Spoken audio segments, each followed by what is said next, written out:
आज चुनावी सभा में उपस्थित हमारे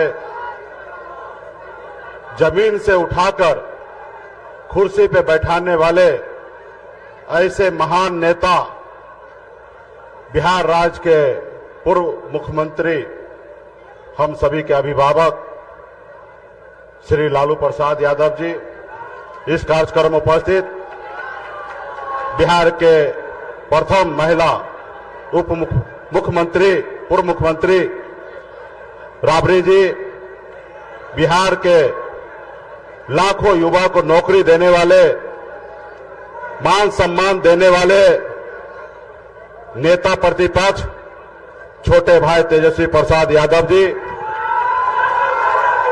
आप सभी के लोकप्रिय प्रत्याशी डॉक्टर बहन रोहिणी आचार्य जी, इस कार्यक्रम में उपस्थित बहन मीसा भारती जी, इस कार्यक्रम में उपस्थित पूर्व मुख्यमंत्री तेज प्रताप जी, अखिलेश यादव जी, कांग्रेस पार्टी के प्रदेश अध्यक्ष अब्दुल बारी की सिद्दीकी साहब और बहुत सारे महागठबंधन, इंडिया गठबंधन के बहुत सारे नेतागण, इस सभा में उपस्थित बड़े संख्या में युवा साथी, माता बहन, सम्मानित गार्जियन, सभी को सन्नत मल्ला मुकेश सहनी की ओर से नमस्कार, प्रणाम। साथियों, बहन डॉक्टर रोहिणी आचार्य जी का आज नामांकन हुआ है साथियों, और इस कार्यक्रम में हम लोग यहां पर उपस्थित हुए हैं। ये आजादी की लड़ाई के जैसे लड़ाई है साथियों। आपके पूर्वज, हमारे पूर्वज ने इस देश को आजादी दिलाने के लिए पौने 200 साल लड़ाई लड़ा अंग्रेज से। हजारों की संख्या में, लाखों की संख्या में आपके हमारे पूर्वज शहीद हुए, तब जाके ये देश आजाद हुआ साथियों। ये देश आपका है, हमारा है साथियों। आज हमारा देश का संविधान जो है वो खतरे में पड़ा हुआ है साथियों।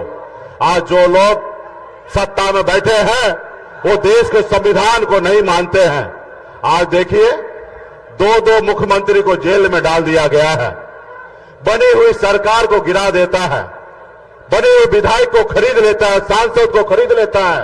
अब बताइए, इसको कहते हैं लोकतंत्र?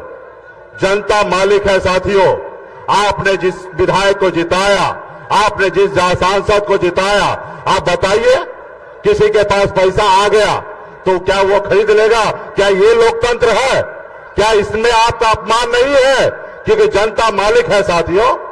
बाबा साहब भीमराव अंबेडकर ने हमें जो संविधान बनाया है, आज उसी के दम पर मैं आज एक मल्ला का बेटा सीना चौड़ा करके आपके सामने में अपनी बात को रखने का अगर हैसियत रखता है तो ये बाबा साहब भीमराव अंबेडकर का दिया हुआ संविधान है साथियों।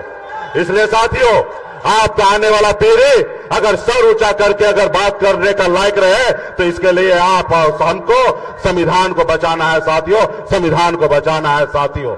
आज देखिए, ऐसे लोग हैं कि किस तरीके से देश को कब्जा करते जा रहा है, किस तरीके से धंधा लो और चंदा मुझे दो, अगर चंदा नहीं दोगे तो जेल डाल दूंगा।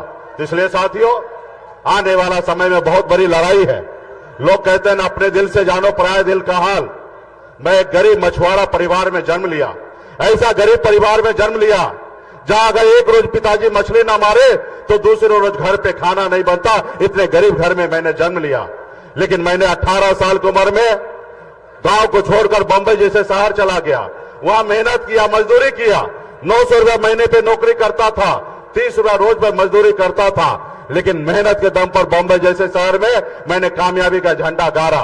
उसके बाद मैंने देखा लोग चांद पे घर बनाने के लिए सोच रहा है, लेकिन आज भी हमारे लोगों के लिए इस धरती पर रहने के लिए घर नहीं है। मैंने बंबई का ऐशो-आराम जिंदगी को छोड़कर 10 साल से बिहार में मैं संघर्ष कर रहा हूं, लड़ाई लड़ रहा हूं साथियों। आप सभी ने देखा 2020 में हमारी पार्टी ने, हमने 4 विधायक बनाया और बिहार में अपने दम पर मैं मंत्री बना और हमारे सहयोग से बिहार में सरकार बना। अगर हम समर्थन नहीं देते तो बिहार में सरकार नीतीश कुमार का नहीं बनता और बिहार का मुख्यमंत्री नीतीश कुमार नहीं बनता। लेकिन क्या हुआ, आपने देखा कि गरीब मछुआरा का बेटा, मल्ला को बेटा को कैसे उनका विधायक को खरीद लिया, कैसे हमें सरकार से बाहर कर दिया, जो सरकार हमने बनाया था। तो इसलिए साथियों, ये नहीं चाहता कि कोई गरीब का बेटा सर ऊंचा करके अपनी बात को रखे। ये चाहता है कि हर गरीब का बेटा, पिछड़ा का बेटा, दलित का बेटा इनका गुलाम बना हुआ रहे। तो इसलिए साथियों, हमें आजादी की लड़ाई लड़ना है। आने वाले समय में फिर से हम आप लोगों के बीच में आएंगे। अभी कई जगह कार्यक्रम में जाना है और हमारे आदरणीय श्री लालू प्रसाद जी भी आप लोगों के बीच में बात को रखेंगे। हम सभी को उनको सुनना है। तो इसलिए साथियों, बीच में हम लोग आते रहेंगे और हर गांव-गांव में जाकर, एक एक बूथ पर जाकर, एक एक जगह जाकर बहन रोहिणी आचार्य जी के लिए यहां पे लालटेन छापे वोट दिलाकर मजबूती से इसको जिताएंगे, ताकि इंडिया गठबंधन का सरकार हमारा दिल्ली में बन सके। इसके लिए बहुत बहुत धन्यवाद सभी साथी को।